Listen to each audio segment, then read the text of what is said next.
నారాసుర రక్త చరిత్ర అని చెప్పి కడాన ఆయన కూతురి పైన కేసులు పెట్టి వేధించడం అంటే మీరు ఒక్కసారి గుర్తుపెట్టుకోవాలి. బాబాయినే చంపేసిన వాడు నువ్వు నేను ఒక లెక్క తమ్ముళ్ళు అని మిమ్మల్ని అడుగుతున్నా. కడాన ఈరోజు మీరు చూస్తే చెల్లెలు ఆ రోజు జగనన్న బాణం, జగనన్న వదిలిన బాణం ఏమైంది? ఈరోజు ఏమైంది? తిరిగి జగనన్న పైన తిరుగుతా ఉంది. వాళ్ళ ఇంట్లో ఉండే వ్యవహారం మనకు సంబంధం అంట, నేనే ఆడిస్తున్నానంట. అంటే ఆ రోజు కూడా నేనే పాదయాత్ర చేయించాను ఆవిడ దగ్గర, ఇప్పుడు నేనే పాదయాత్ర ఆవిడని తిరుగుబాటు చేశాను. అంటే సిగ్గు ఎగ్గు లేకుండా చెప్పిన అబద్ధాలు చెప్పకుండా కళ్ళార్పకుండా అబద్ధాలు చెప్పే వ్యక్తి ఈ జగన్మోహన్ రెడ్డి అని చెప్పి కూడా నేను మీకు తెలియజేస్తున్నా. ఇంకో పక్క మీరు ఒకసారి చూస్తే ఆ రోజు రిలయన్స్ మీద వైఎస్ఆర్ ను చంపింది రిలయన్స్ అని దాడులు చేశారు, జ్ఞాపకం ఉందా మీకు? అప్పట్లో తర్వాత ఏం చేశాడు?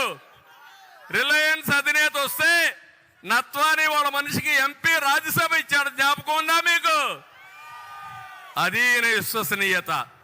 ఇలాంటి విశ్వసనీయత ఉండే వ్యక్తిని ఏమనాలి నాకైతే అర్థం కాల. నిన్న మొన్న మీరు ఒకసారి చూస్తే ఒక మాట మాట్లాడుతున్నాడు, పెత్తందారులకి పేదవాళ్ళ మధ్య యుద్ధం అంట. ఏంటో నాకు అర్థం కాల ఇది. అంటే ఏం చేసినా జరిగిపోతుందనుకుంటున్నాడు. దేశంలోనే ఎక్కువ సంపద ఉండి ఎక్కువ ఆదాయం వచ్చే ముఖ్యమంత్రి జగన్మోహన్ రెడ్డి. 510 కోట్ల రూపాయల ఆయన సంపద. దేశంలో ఉండే అందరూ ముఖ్యమంత్రుల ఆదాయం ఎంతుందో దానికంటే ఎక్కువ ఆదాయం సంపద ఈయనకుంది. నేను అడుగుతున్నా, ఇప్పుడు 5 ఏళ్లలో మీ ఆదాయం పెరిగిందా? పెరిగిందా మీ ఆదాయం? ఆయన ఆదాయం పెరిగింది. ఎట్లా పెరిగిందో మీకు చెప్పాలి కదా. ఇప్పుడు చెప్పే ధైర్యం జగన్మోహన్ రెడ్డికి ఉందా అని అడుగుతున్నా. చెప్తాడా అని మిమ్మల్ని అడుగుతున్నా.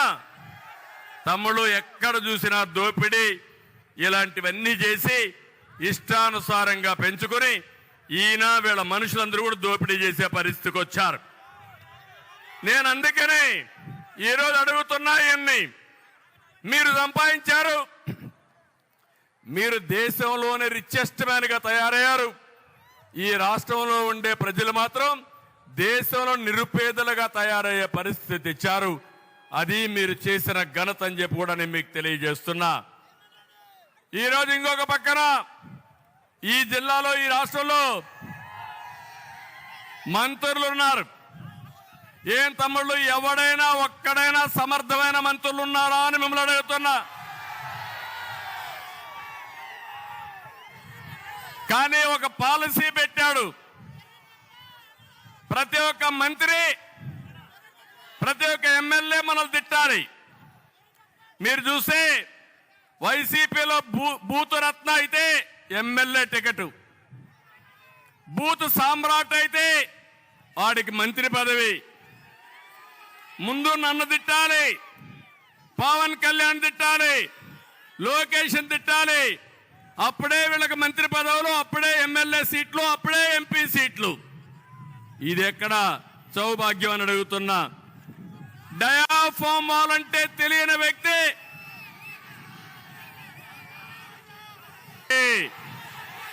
హుషారుగా ఉన్నారు మీరు. డయాఫార్మాల్ అంటే తెలియని వ్యక్తి ఇరిగేషన్ శాఖ మంత్రి. పెట్టుబడులంటే కోడిగుడ్డు అనే వ్యక్తి ఐటీ మంత్రి. ధాన్యానికి సంచులు ఇవ్వలేని మంత్రి పౌర సరఫరాల మంత్రి. కోర్టు ఫైలు లేపేవాడు వ్యవసాయ శాఖ మంత్రి. గనులు మింగేసేవాడు గనుల శాఖ మంత్రి. క్లబ్బుల్లో డాన్సులు వేసే ఆవిడ మహిళా సంక్షేమం కోసం మాట్లాడుతుంది. ఏం తమ్ముళ్ళు అర్థమైందా మీకు ఇప్పటికైనా వీళ్ళ యొక్క వేషాలు? వీళ్ళ పెట్టుకొని మనం అంతా కూడా రాజకీయం చేయాల్సి వస్తా ఉంది. నేను గాని పవన్ కళ్యాణ్ గాని వేదిక పైన నాయకులు గాని మీ మీద గాని దాడులు చేశారా లేదా అని మిమ్మల్ని అడుగుతున్నా. ఏంటి దౌర్భాగ్యం అని మిమ్మల్ని అడుగుతున్నా.